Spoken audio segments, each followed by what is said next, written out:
Every single day, one of you guys goes onto the official Age of Empires mobile Discord and you provide some solid feedback into the suggestion section, which becomes kind of this crazy area where people can agree or disagree with you. And I thought, why not use my channel as a little spotlight for all of the best suggestions of each month? Yes, through June, I'm going to go from the beginning, the 1st of June, to the end of June and showcase to the devs each one of these suggestions, because the thing is, when you go through them, you will see really good ideas for quality of life changes, game rule changes. You're going to even see repeated suggestions all the way through, showcasing it's not just one person thinking this, multiple people are wanting this. And I just thought, why not try and use my platform to help out? Because maybe the devs do enjoy listening to me. Maybe the guys over at the Age of Empires Mobile HQ watch my content while they're making Age of Empires Mobile. Who knows, right?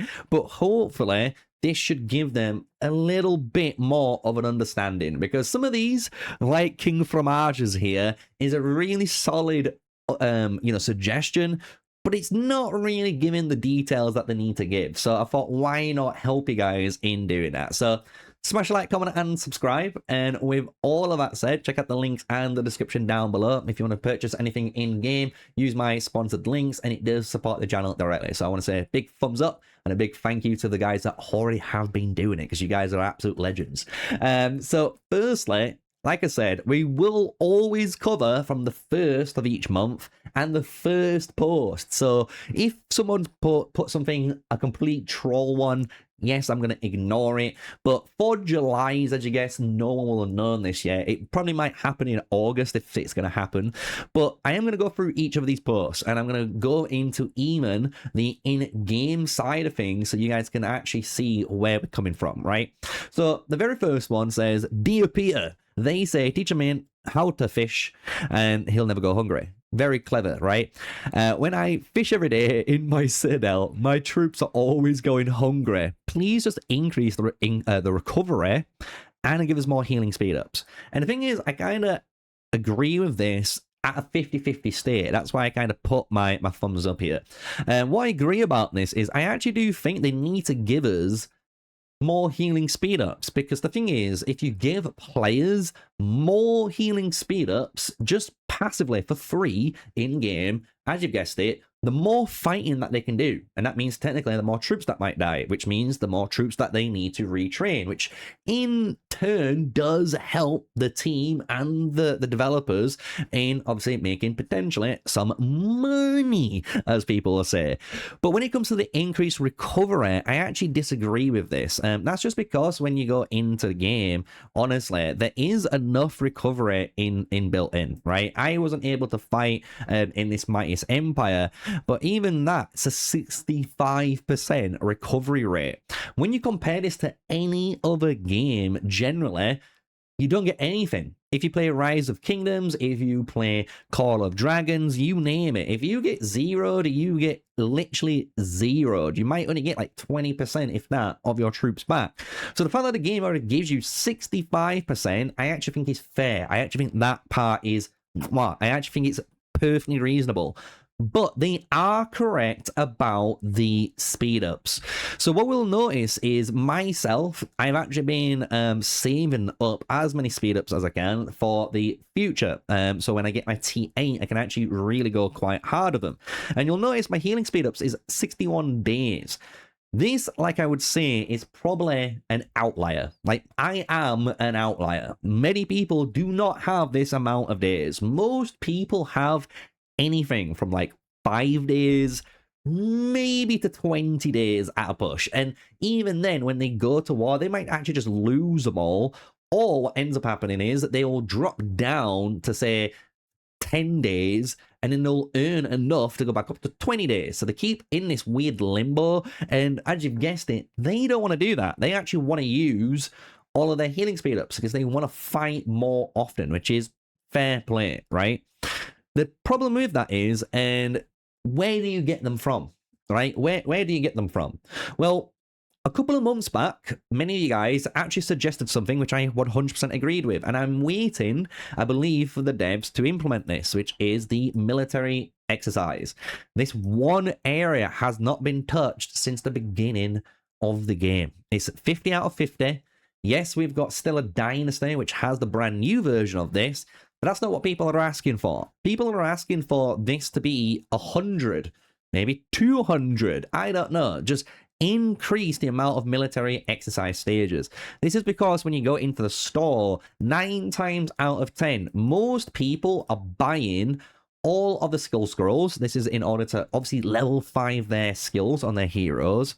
And then out of here, for many free-to-play players that I have been told, free-to-players love to get the attack bonuses. It's still 400, so it's 8 and then 16, and it's going to cost you quite a bit, as you guessed it, of the military exercise coins in order to do so.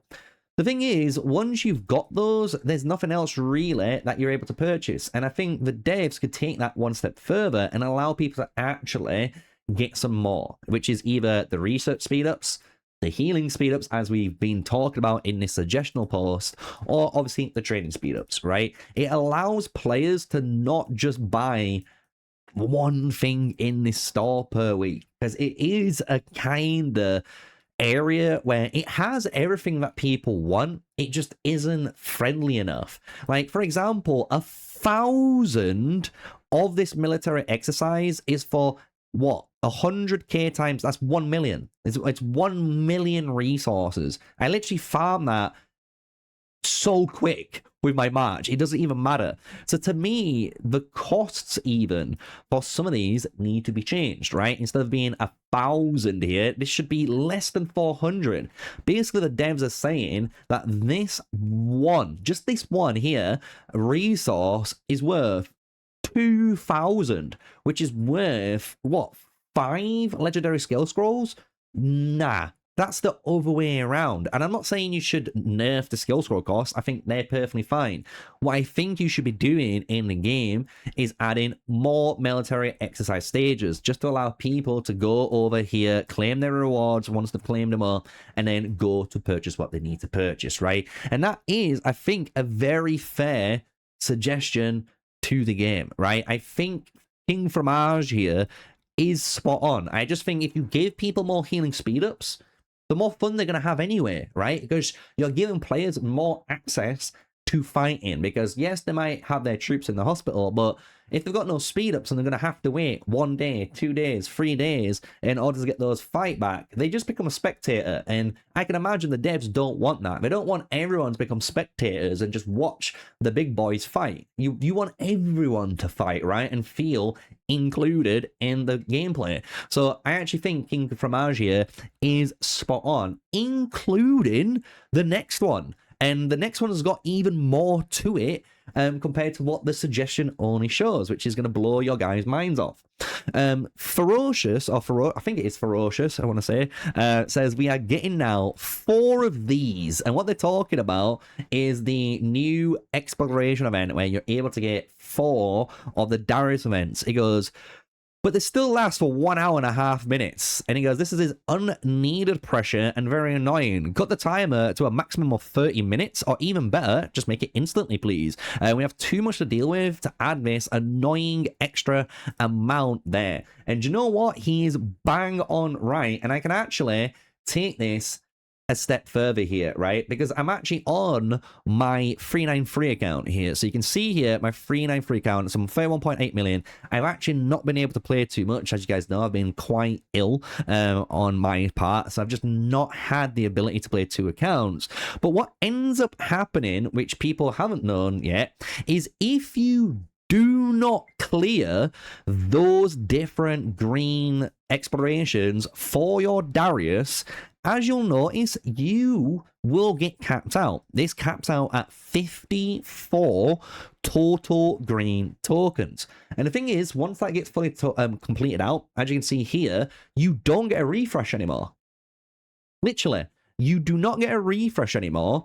And on top of this, what's even more scarier, when you do get a refresh, it's only showcasing these greens. And for myself, I have not been able to farm literally technique points on this account, I don't even know, for like nearly 2 weeks, nearly 3+ weeks, because every time I try to do it, all I can do is these Darius things. I can't do anything else.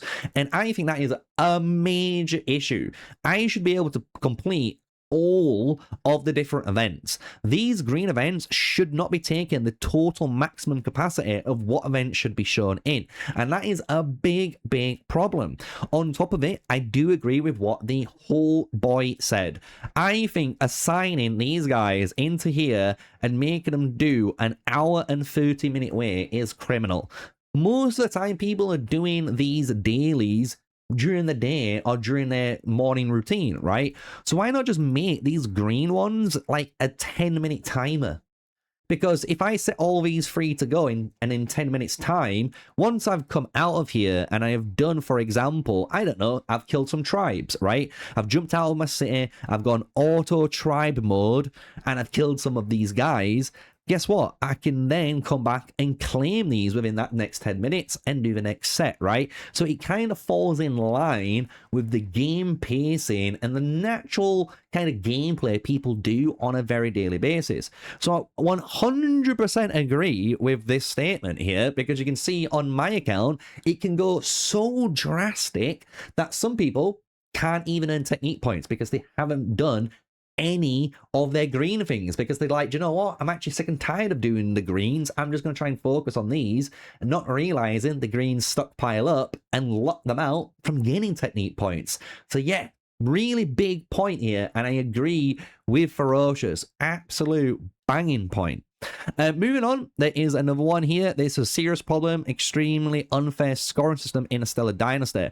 I actually think this is a really cool point, but there is sadly a better post that actually explains this a bit more, right? Which we're going to go over, but this is on here, and I'm going to go down it in a moment. And the next one on this just says, so recently we competed in a Mightiest Empire event where we could compete against another server. During the preparation phase, we worked really hard to get the points and the glory and got all 6 of them, but it was no use. It would have been much better to let us exchange those glory medals within the exchange store that the event, or preferably give us 2 universal medals for 1 glory medal. So it's basically saying like they want more rewards. I get it, but we've had a lot of new rewards increase, but it keeps going. If we keep going on, occupy history and resource tiles, we don't need this. I know it's a really cool idea just to see who is leaving. I get it. The 200,000 on level 6 nodes. I'm going to be honest, I fucking hate this. I am an ambassador. If you leave a tile with literally 1,000 troops on, 2,000 troops, 3,000 troops, you name it, you're one of those guys, guess what? You're a problem. You are a fucking menace to society. But I don't think the devs need to add a history on the tile. They don't. They just don't.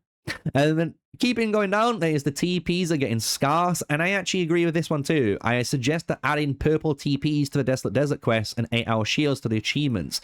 This is a little bit different to what I would suggest. I think this is 100% true, but what you'll notice on people's accounts, such as like mine, if we go on to them, is when you go into the teleports, I actually have an absurd amount of teleports. I mean this. I have an absurd amount of teleports. So if we just go and scroll down, I think it's just in others, right? I have 454 purple teleports to my 32 blues. And as you guys know, blues can only be used on Alliance land, but it says targeted relocators allows you to move to any location except for other Alliance's lands. The problem is when you say other Alliance lands, it actually still doesn't allow you to use purple on your own Alliance. It, for some reason, doesn't allow you to do that. I do believe purple teleport should allow you to teleport fucking anywhere in the game except from enemy territory, as it says. You should not be allowed to teleport instantly onto an enemy territory and then fuck them up. You can't. But if you're going to teleport on non-built land, that's fine, because if you teleport on that non-built land, your shield might drop. You can't shield because you're on neutral zone, so you might get rallied, you might get zeroed. Who knows, right? But I do think teleportation is a big problem. It is a massive problem in the game. And I think you could just allow players to move with what we've got is a very easy fix. So I actually wanted to put a thumbs up on this one just to remind myself that the TP section is actually bang on. Please can you have a timer on unfinished resource points, like 20 minutes, so then a new one will pop up if someone goes back to the resource point within the same time or stops.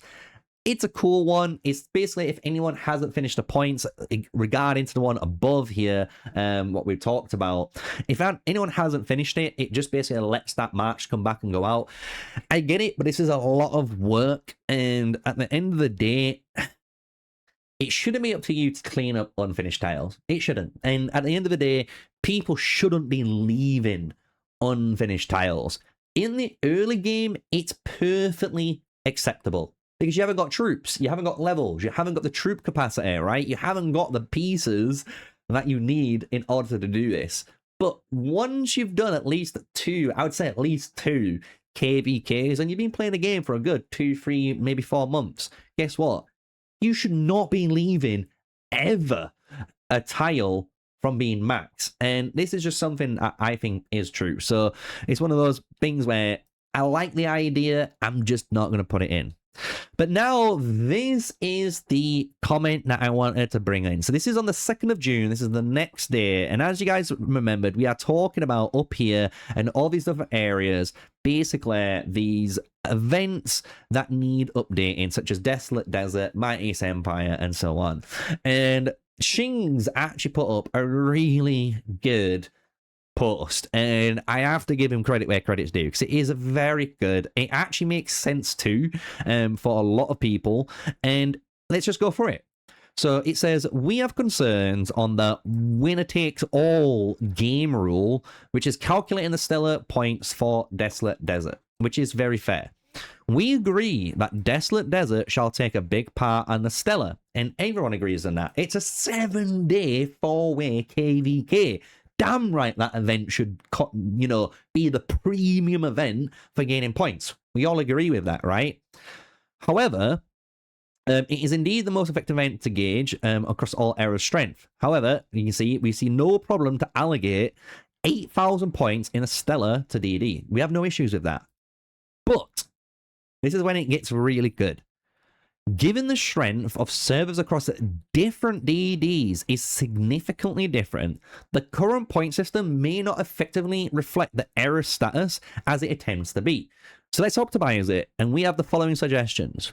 All errors can gain 1,000 stellar points for every 20 billion points they make in Desolate Desert.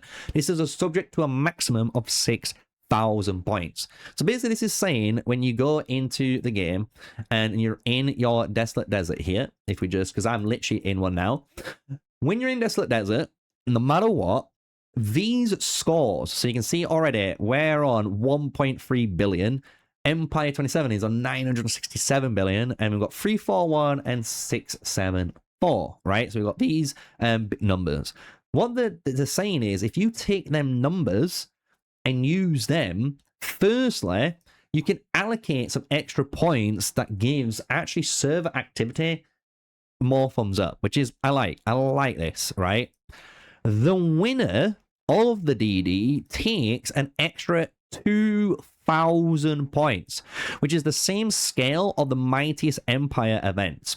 So what this will do then, as if we go back into the game now, so again, if you do the scaling on these numbers, and then the winner gets those extra points, as you'll notice now in a Stellar Dynasty season, it actually will start to make a little bit more sense, right? Because, for example, if we and the Syndicate guys are neck and neck, and we got 6,000 through activity together, we're neck and neck, but Syndicate wins and they get that 2,000, boom, they've just overtook us in that event, right? And that is showcasing really cleverly the people that are putting the most effort, the activity, the winners are being treated fairly, and generally anyone who is inside the Desolate Desert too is also being treated fairly, because even the smaller alliances or errors here that are wanting to participate, maybe they can't fight against some of the big dogs, but they can still be the top pack within the mid. It's kind of like Formula One, right? You could have your Mercedes and your Ferrari and your McLarens that you have now, but it's still the mid-pack teams, right? You got your Haas's there, right? And we can do something very similar as the guy is suggesting in the point setup. And I think this is absolutely spot on. And he actually explains it himself further, right? By doing the above options, one, it can avoid some errors completely sitting out of Desolate Desert, which is a big problem because many of these different errors basically just get stuck in locked in zone 1, and they say, you know what? We don't actually want to fight these guys on day 2 or day 3 or day 6. They just don't want to come out because they know they're going to get absolutely rolled. So it kind of makes them not participate in the event. By doing this kind of mission and allocating these points, you are trying to incentivize players to be active, at least. Even if you're not going to fight, at least be active to get 6,000 points for your team to get somewhere, right? Then it says it also affects the other competitive servers as they cannot make points from sitting out, which is very true, because if you're at the top and you're, so cleared, for example, well, you can't just sit out anymore. You have to participate in day 1, 2, 3, and 4. Because if you don't participate in those early days, guess what? In the final day, you're definitely going to be losing out because the other servers are going to get nearly 8,000 points and you're getting nothing because you're sat out. That is not good. So I actually really do like this. I think this is hitting every single point above. 3, there's more incentive to occupy the palace or even monopoly it, as this would give more points in the Stellar. And on the 4th point, above his launch, it avoids ridiculous Stellar rankings and unfair board matchmaking in the next phase, which is, again, true.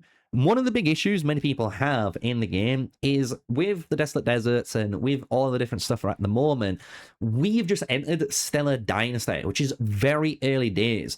So all the competitive servers, all the big boys are all together with everyone else. So the matchmaking is kind of obscure, right? As many people know. But as time goes on, they should branch out. And what they're saying is, if you follow the same suggestion, these points is going to help that even further. And I actually agree with that statement.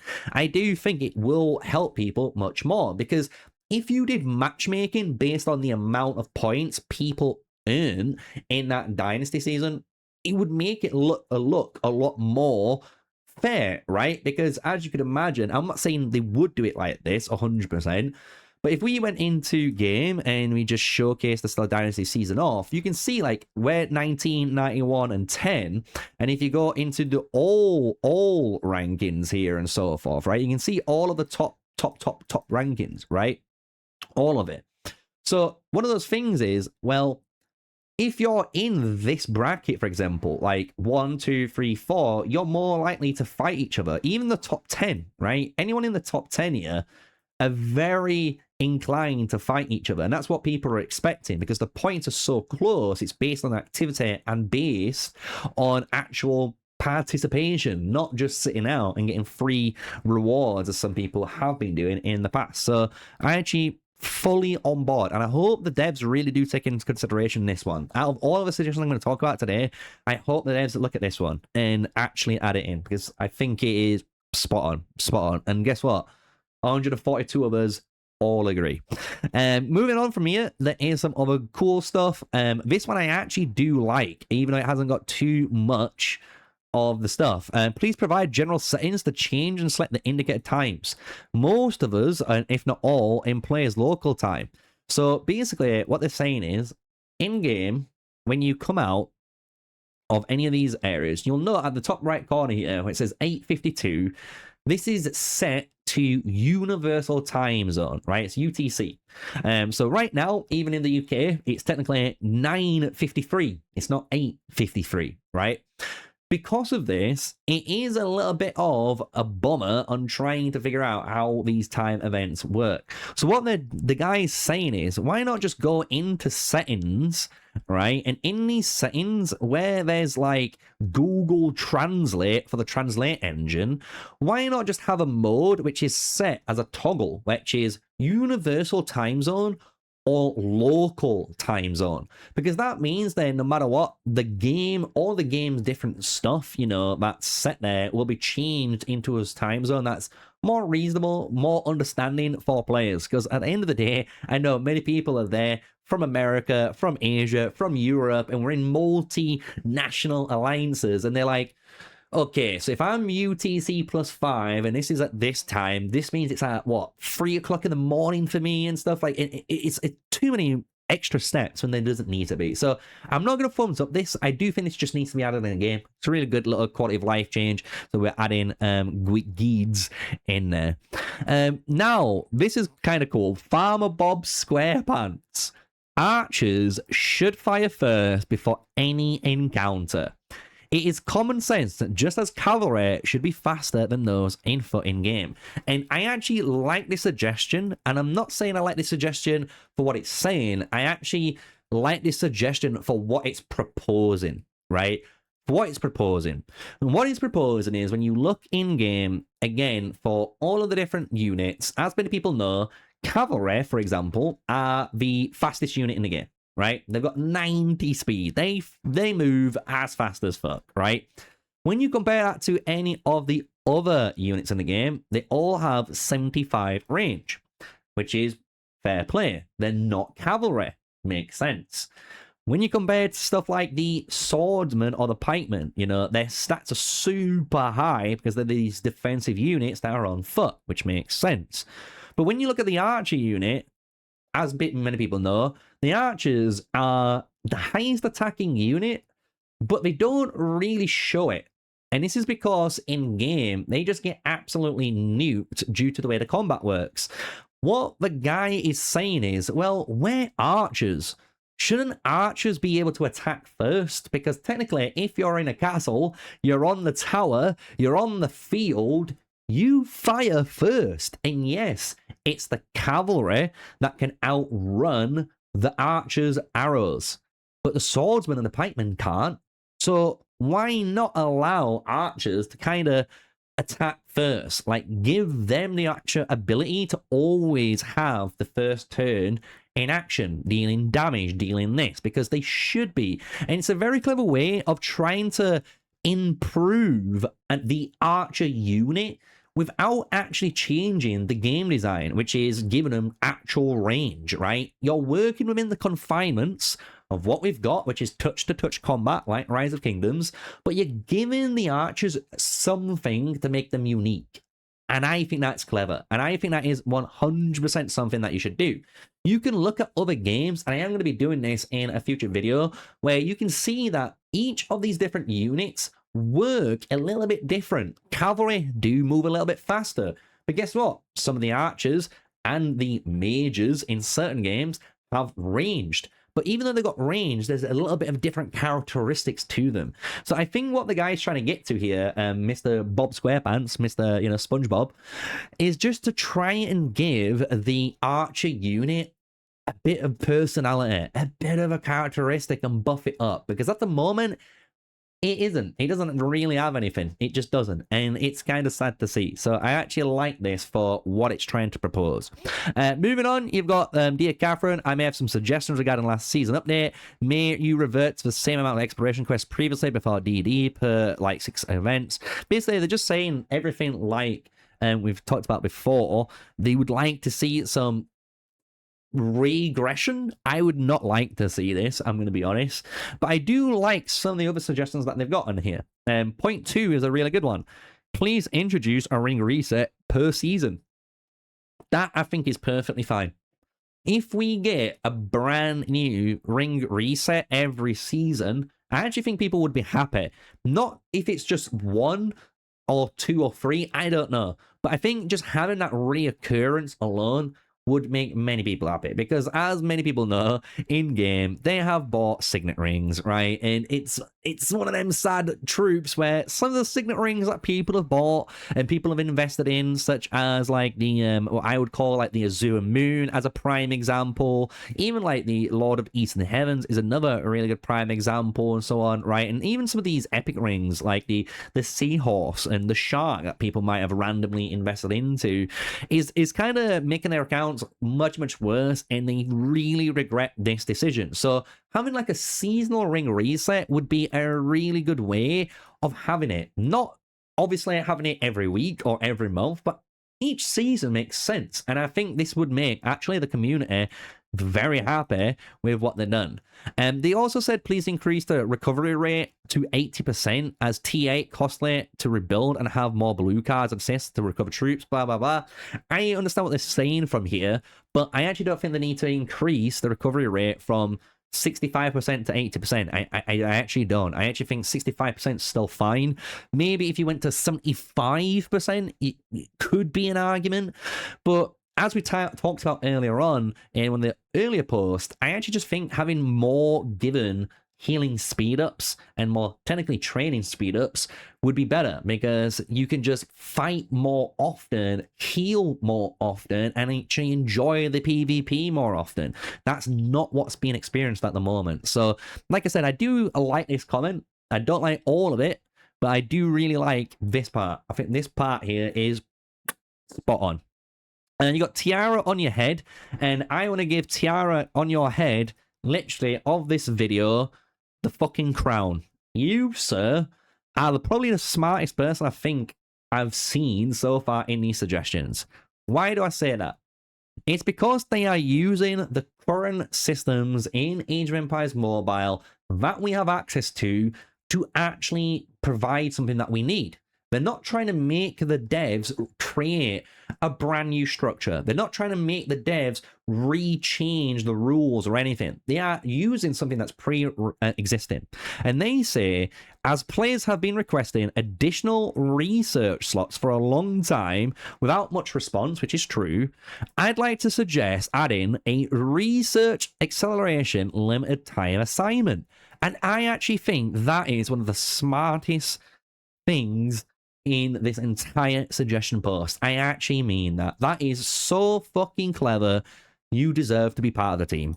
Because in the game, why not? We have villagers up here with limited time assignments that can generate resources. Boom, we've just generated resources. We also have the task mobilization. This enables a limited time assignment to reduce all current building queues by 2 hours. You could also have this assigned so it says maybe the research one. So you could either reduce the research costs overall, like you did with the building, or as it says, you could allocate, I don't know, it would have to be a lot because people would understand it being a lot. But maybe you allocate like 10, 12 of these villages into the research area, and what it allows you to do is go over to your university, and with your university you can research 2 things, not 2 things in the same branch, 2 things in different branches, because as many people would love to do, including myself, I would love to do my swordsman attack 4 right now. And honestly, I would love to come over here and carry on finishing these, or finishing these, or finishing these. Even if they're on a, if you click on this and upgrade, it's a 50-day timer, I would still love to have that possibility there. Even if it keeps my villagers out of time for 50 days until this is completed, I will do that, right? And I actually think that is the smartest thing out of all of the different types of suggestions people have given so far that needs to be put in the game. I actually think using the limited time assignment and the Code of Villagers area here for people is one of the smartest things that someone has suggested to the devs. And I want to say a big round of applause to you, because they didn't just obviously give this feature here, but you can see that even provided like a nice, quick little version of it, right? They showcase enabled limit time research, reduced the current research queue by 2 hours. They literally used AI and just flipped it to the research version just to showcase, look, how easy this could be done. So you could either reduce the time or add additional queues. And I think both of them could be added in these village areas. So big, big, big, big W. I was the 69 on there, so love it. Absolutely love it. But yeah, Really good suggestion. I hope the devs listen to this one out of all the things that we've gone through today. And moving on, there is a lot of other stuff. The new treasure event is awesome. Please make it return once per season, 1.5 months. People really like that. I agree. Fitness is really good. This one is talking about another boring, no-skilled event. So this is to do with the new treasure event. Even though people like it, some people dislike it too, because the issue is, and I think this is a really true problem with the event, is you want to try to PvP, but anytime you try to PvP, you drop shield. And because you drop shield, you get zeroed. It's as simple as that. There's no sugarcoating it. Even if you're trying to play the objective, some Kraken, some whale will TP next to you and fucking zero you and ignore the objective. And I'm going to be honest, I think that's terrible. I think to the devs, from me to you, I think you should never be punished for playing the objective. That is fucking ridiculous. But we have that in the game. You should be punishing players that are not playing the objective. That's the big thing. And I think one way you can do this is pretty simple. In game, all you got to do is in these events, like you've kind of done, similar to Starfall Vein, is provide a shield that can't break. Why not? You teleport for 1 hour inside of an enemy's area, right? Why not just be protected for that 1 hour? You don't need to be zeroed, because the whole point of this event isn't to do that, right? The whole point of the event is to try to stay inside that area, control it like a domination flag in Call of Duty or in Conquest for Battlefield, right? And hold it as a team and fight as a team. But you're not able to do that. So the event, I think, is spot on. It just doesn't allow people to play it. So I actually agree and disagree with what they're saying here, right? Moving on, this is one that I thumbed up. Adding a feature to the game: whenever players are located on their own alliance flags, they cannot be attacked. And this is one of the rules that I have been preaching for the longest of time. I honestly don't understand why this is still not in the game. I understand some people, generally the whales, it's the whales and the Krakens, yes, I'm calling you guys out, that complain about this. But I honestly think if you're on your own alliance territory, you should not be allowed to be zeroed. You should not be allowed to be attacked. It's as simple as that. Why?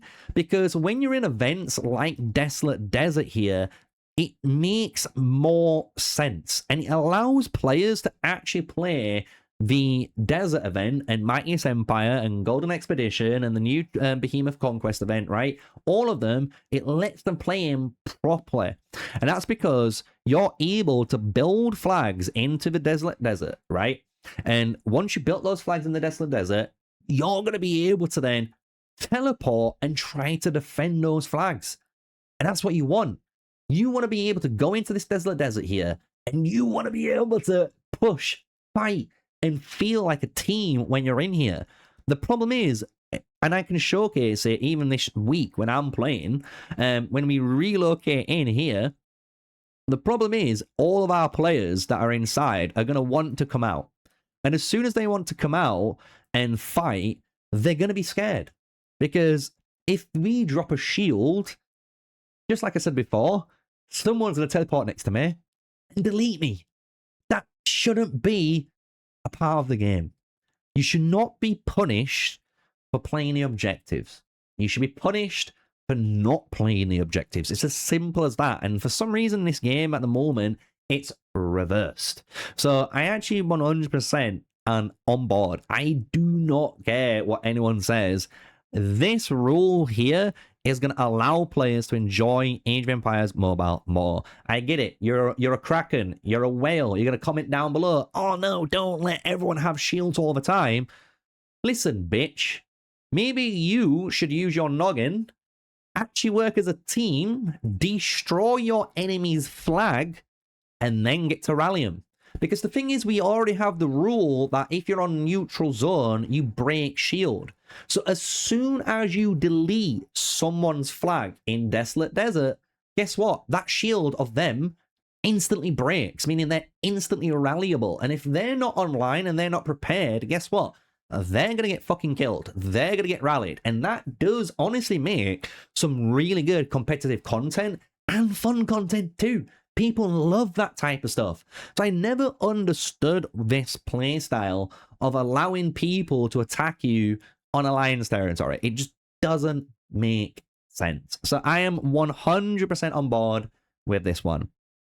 Dayton, my man, said, can you please add a read all message in the DM menu? This is a quality of life change. I understand this. As you can guess, I am a content creator, right? We always have this happen to us, meaning people will come, right, and message. So if we go into my chat right now and show it in game, I'm gonna have these notifications, and if you just click here, I have fucking so many fucking people, and they honestly message me on a daily basis. And sometimes it would be nice just to hit a read all button. It's just a little button, hit read all, and it's done. So I actually agree. It's just a small quality of life change is what Dayton's saying, but I think it's top notch. So top. Next one, same with this. I think he's bang on right as well. Trying to buy the Meteor Steel, 1,000 per 1,000. Please add to purchase more. That, again, 100% agree with, because it is a little bit frustrating.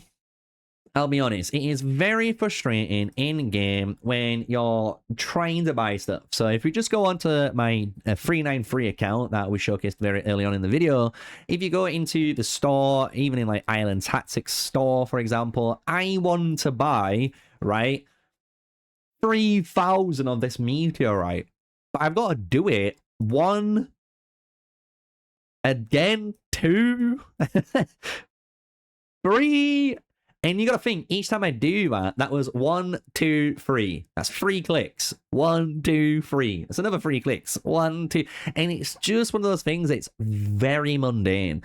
It should be where if I want to buy, 191K's worth, I should be able to slide this across and buy 191K's worth.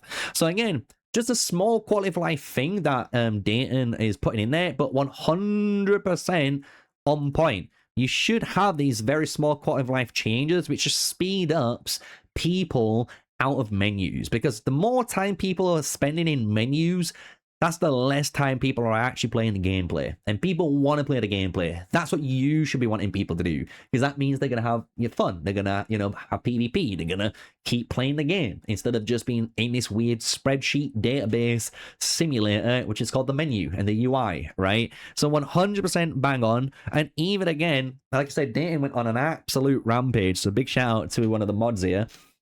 I'm saying, please add the 13-hour UTC time slot for PvP. I think this needs to happen. That is fucking top notch. I mean it. It is. Why are we going from 1, 4, 11, and then straight to 19? There's no in between.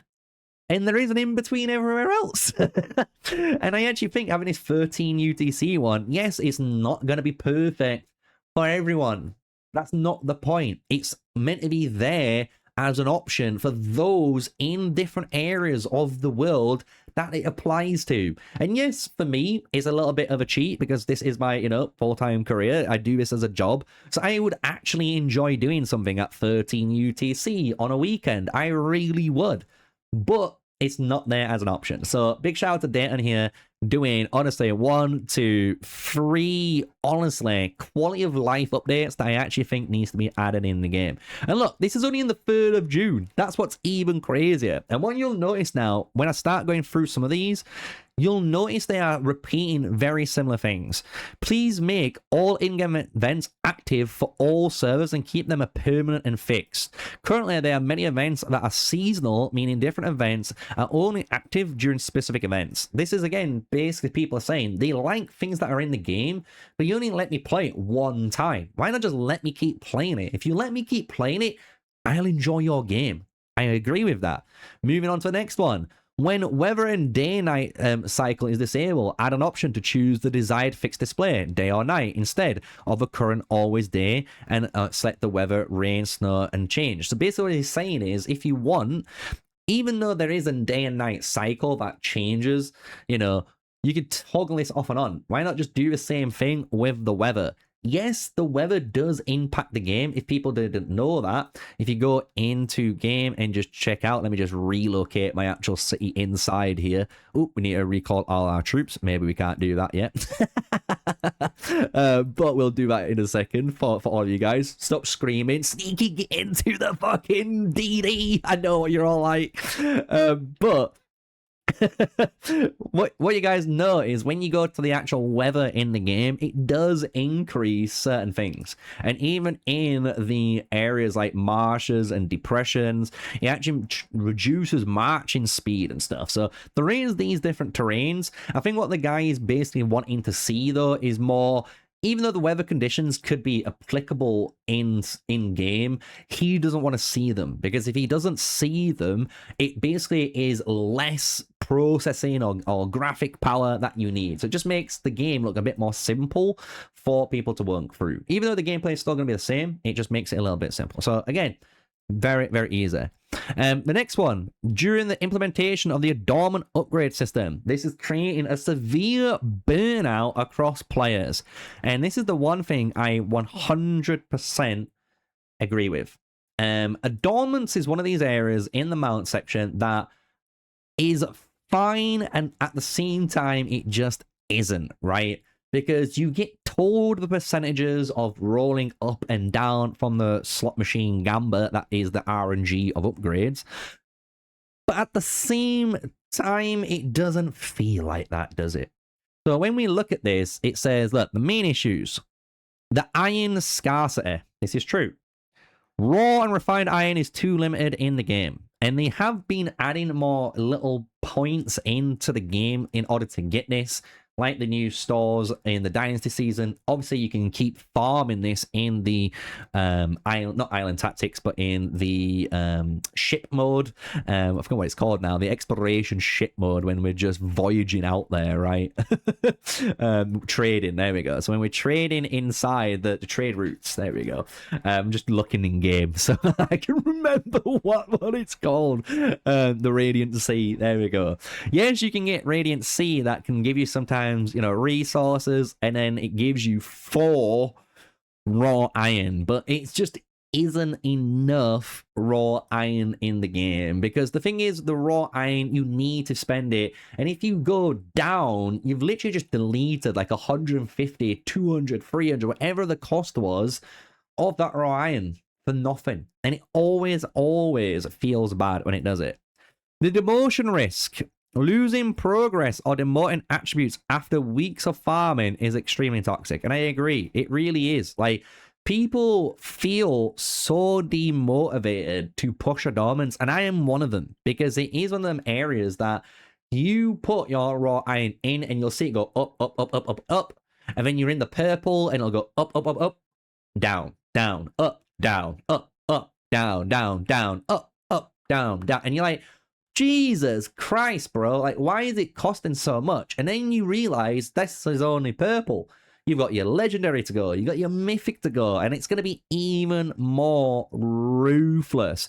And it is really bad, because it's one of them sad things is every pip you increase does increase the effectiveness of your adornment. So anytime it demotes, it just loses on what strength you already had. And that shouldn't be happening, man. It shouldn't be happening in my eyes. So here, this is what they said, required improvements. Remove the demotion and add a strict hard cap. We demand the immediate removal of attribute demotion mechanics. The pay system must guarantee a 100% successful upgrade and fixed rate. And this is actually understandable. Because if you've ever played games like World of Warcraft, even like Diablo, for example, this actually is in those games.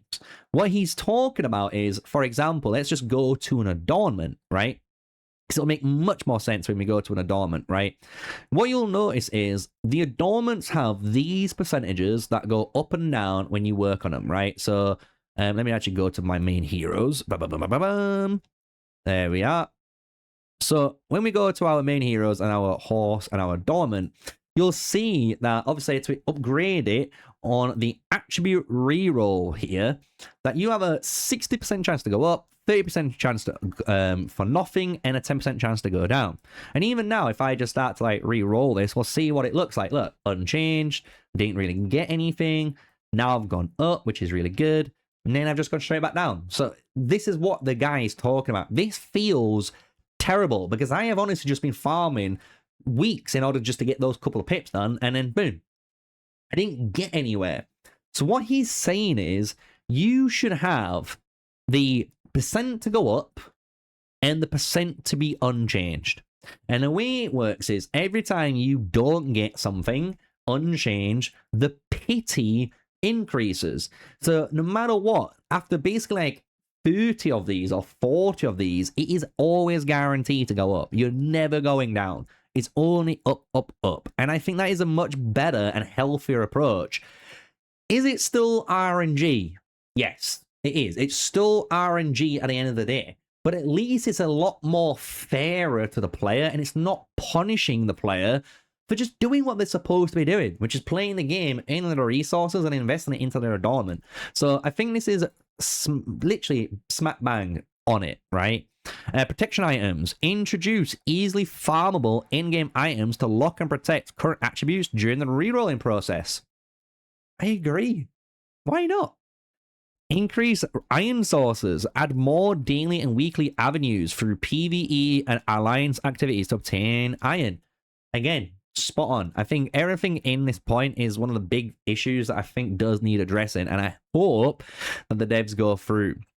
Apart from this, like I said, going in, again, you'll notice another post to do with matchmaking. We've already talked about matchmaking in this video, right? And I think, again, you guys are spot on.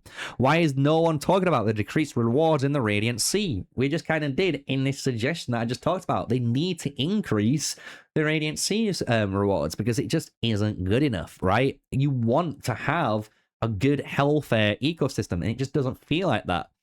Make the first ring reset that ever comes free, which I think is actually right, and I like this. They want it so whenever you're a player for the very first time and you ring reset, you can reset 3 rings, and I think that's so good because then after you've had those 3 ring resets, just make it 1, and I think that is perfect. I actually think this guy has nailed what you should do. As we've mentioned in the video, Signet Ring Reset earlier on as a previous suggestion, this guy's just making it easier for you guys to make it work. We've waited a year and a half, and many people have made, obviously, bad decisions. So being able just to reset 3 rings, actually fix their account, and then anytime this ring reset event comes back around and let them reset 1 ring if they need to, seems perfect. It seems fine. It seems legit. So why not? So Migze, I'm on your side, brother. So is 102 others. We're all with you. And we've got Denia again talking about too many spammers in chat. It would be good if there was obviously some sort of stuff on there. I'm not going to go into it. Now we're in the 6th of June, and you see I'm already almost at an hour in this video, which is crazy, I know. But what you'll start to see is, please put the Treasure Scroll event on a regular basis. Going on the next one, can you add more ring reset options? When you troop gathering, can we see how much load they already have, and so on? So you see a lot of these things that we're kind of talking about have already kind of been mentioned in the videos. That's kind of why I'm truly going to brush up on these, right? Here on top of this, the ring reset, again, further information on the ring reset. I do like this post too. I'm going to thumbs up this one. There you go. So you can see I'm even on time. I like the fact that you're able to get 3 rings, then go down to 1. It just makes sense. Please fix this preset. And I actually think this is one other thing that does need to be fixed. I hate this whole option. When you preset a march, you can see he's actually scaled battle and he's circling the skills. And why he's circling those skills is because whenever you preset a march, it only presets the heroes. It doesn't save the skills. So even though that I might have a setup for PvP and I might have a setup for gathering, it doesn't switch between them. It will only switch between the heroes in the formation, and then I have to manually keep switching those skills. So again, I actually think this is a spot on. Get that in game. We'd like to see it. And moving on, ever since the change to the new mode, my Empire coins has been running low, so I'm not going to top up anymore. This game is still stingy. I don't know what to say. I'm going to be honest. I think the Empire coin acquisition feels the same. Maybe for me, maybe not for them, but it does for me. And that's just because of the way they've changed the game. They've changed the game. Yes, you might not feel like you're getting as many Empire coins. The point is you're getting way more Stellar Dynasty coins. And that is because this store, the Achievement Store, and the Conquest Store, which people keep forgetting, resets. What happens is you're in like one round, then you got round 2, and then you got round 3. And once you've done all your rounds in a Stellar Dynasty season and you're done, guess what? This all resets. The devs have already said it. It doesn't feel like it's good at the moment because you've not gone through a reset. But the thing is, you're getting pretty much more rewards in here anyway than you need.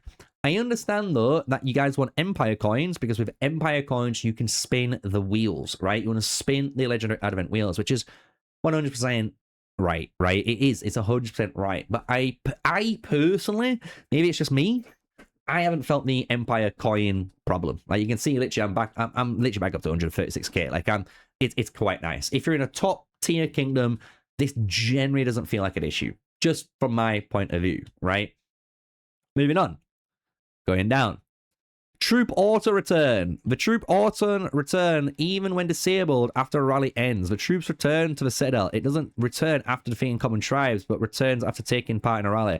When auto return is off, it should be off in all situations. And I do like this. He's just basically saying, look, when you turn off that button, your troops should finish the rally and either stand still in that area or, you know, move a little bit out into a position. They shouldn't always walk back. It makes sense because a lot of people want to do taxi rallies, maybe they want to do a rally, the rally wins, and then afterwards they've just got troops laying around. So I get it, right? Moving on, instead of introducing numerous yellow rings for once, introduce some blue rings as well. And yes, I do agree.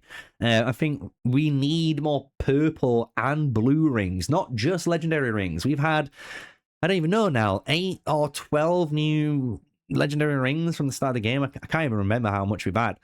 But we had no purples and no blues. And the thing is, some of the blues and some of the purple rings are actually very competitive. They're very good. So why not help them and put them in? Because even the free-to-play players and low spenders and some of the big spenders use blue and purple rings. Not all of us always use a full legendary setup. So I think, again, really good point. To the sport team, add a feature, the quests specifically in the daily tab that allows you players to claim all completed missions in a single button. I like this. It's just good. Again, good quality of life update.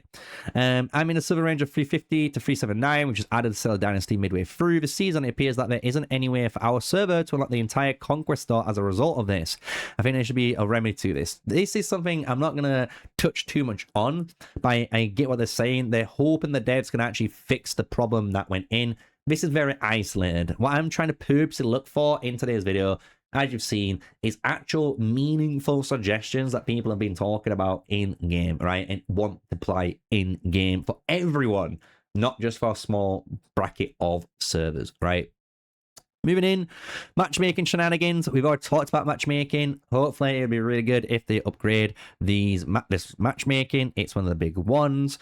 We have now these rewards harassing us every 10 to 15 minutes with a red dot. Normally, show up after 6 hours. Is so annoying.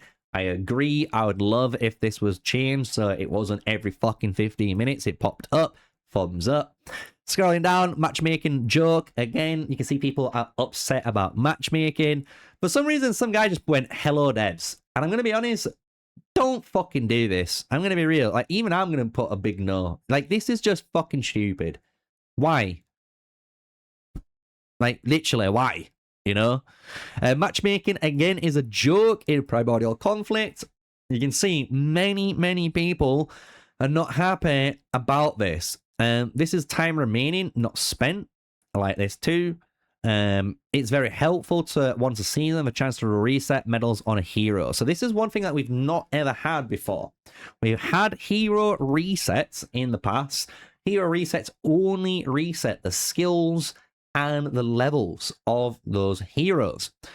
But what if you could reset a hero and get back all the medals? And maybe it just turned those hero medals into universal medals, or you returned all of the universal medals that you ever invested into that hero. I actually think this is a very good thing. Just like signet rings, people have made a medal investment on heroes, and then kind of want to, go back because they've invested so much money into it, and now they have to invest even more money into another formation when in reality they shouldn't have to. People shouldn't be guinea pigs in order to test stuff. They shouldn't. Let's be real. So I actually like this. Would be really nice to have this post in as well. Moving on. When you first introduced Primordial Conflict, one of the worst events in history, you still stand by that. I agree what they're saying. I'm going to leave this on screen so you guys can actually read it. The fact is with Primordial Conflict is, again, there's no strategy involved because the big whales will come and just attack cities and they do not play the actual event. That shouldn't be happening. People should not be punished for playing the event. It's as simple as that. You shouldn't. And this post really does talk about that. It talks about the implementation of protective shields. Do not allow P shields to break during the workshop phase. I think this is very smart, right? It allows you to do that. Heavily nerfed and remove points gained from zeroing cities in this event. I actually agree with this. I don't think every single event needs to be a zeroing city event. It doesn't. It could be anything, right? You could be some normal PvP events with zeroing involved, somewhere it's just purely objective based. The fact that every single event at the moment does punish you realistically for participating, and you get so many points for punishing people because you're zeroing their cities, I just don't think is a very clever thing. So as you'll notice so far from all of this, I'm starting now to repeat myself, right? More red dots. There's even more, right? 10th of June, Primordial Conflict. You can see, right? World is advancing with AI, but we're still making players do daily tasks. We repeat blah, blah, blah, blah, bring AI assist. I don't know about this one. I'm going to be honest. I don't like the AI thing here. No. But what you will notice, though, you should seriously never bring back Behemoth Conquest. People fucking hated this event compared to the Golden Expedition because they couldn't really do too much in it. 3894, I have a new Behemoth event, and a boring, again. Ring reset is much needed, but they would prefer better ring resets. And you'll notice as I'm scrolling through here, I've touched on every single one of these points, and that's what starts to appear now. Everyone, apart from this one, which I'm going to bring back up, everyone starts to repeat the same things that we've been talking about. Honestly, the same things. And this is just one of those parts where the devs should really take into consideration the repeatable stuff, right? Because if you add in all of them together, you'll start to realize how high they are, right? So just to scroll back up to finish off the video, we've got these two things that I just want to finish up on, and that will be honestly what I'm going to call June's suggestions, because you guys have made some really good suggestions, right? Change the Wonder and Battle of Dawn back to the 5 Legion system. I actually like this and dislike this. Why? I think having 50 versus 50 is super fucking fun. It really is. It is chaos. Having all of those marches on screen is so fucking fun. But it does make it hard to manage for certain alliances. So I would think if they made Wonders and Battle of Dawn go back to the old system. You heard right. Go back to the old system. 5 legions of 30. I think that would be great. But the devs can make a brand new Wonder map or a brand new Battle of Dawn map. And they can name this like Ground War, right? And in Ground War, it's a 50 versus 50 event. Why not? Just add it as a new event. Don't change an existing good event. Just add in a new one, right? A different style of playing a game. And I think that is top notch. Also, add in different types of... and it kind of explains the structures they've got here so people could kind of explain it all. So, yeah. I think this one, as you see, 102 updates. Bang on. And then scrolling to the last one that I've got here. And I think this is, again, kind of true. You are really messing up the game by making too many changes by removing gathering from Mightiest Empire. You're really targeting the free-to-play accounts who really help the alliances in their gathering skills. And this is true. And this was a very big shock to many people, noticing that the forging of gear became the brand new way to earn points in Mightiest Empire on day one. And the thing is, many people got caught out because, as many people know, free-to-play spenders alike, they will spend 2 to 3 days farming, getting max loads on all of their formations in order on literally reset, bring them in, and then start farming like normal to give them the most amount of points as possible. I don't think there's nothing wrong with that, and I actually think that's a really good thing to do because it does incentivize players of free-to-play, big power, no matter what you are, to be active. You need to be active in order to do that type of style of gameplay. And by changing it into the forging speed-ups, it's a bit weird. It becomes, again, to who's got the bigger wallet, who's honestly got more speed-ups than the others. Because a lot of the time, especially nowadays, most people actually have forged all of their gear. They have. They've got all of their gear forged. That is their 4-4 set, fully level 80'd. They've got their 3 stars, almost 4 stars for their gear. So it doesn't make sense to make that aspect of the game a way to obtain points. And that, honestly, is pretty much it. I am going to just leave this scrolling down, as you can see, in the background here. So if you guys want to pause the video at any point to read any of these, including the devs, I would honestly do so. But what today is all about, as you've seen, is trying to get these suggestions, these implemented into the game, and hopefully give these suggestions a bit more of a spotlight, because there is problems in the game, as people know. There is issues to do with matchmaking, there is issues to do with rewards, there's issues to do with adornments, and so on. And yes, the devs have only got a limited amount of time. Yes, they only can patch certain amount of things at once, right? Which we all understand, but we would love to hear from the devs what's coming up. What is the timeline of what potentially is coming up in the future?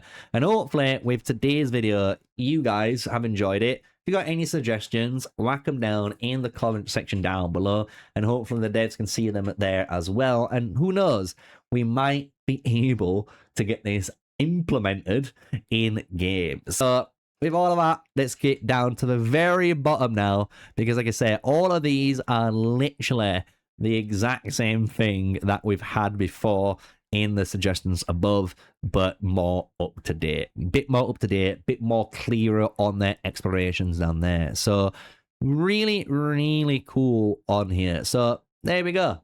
June's suggestions.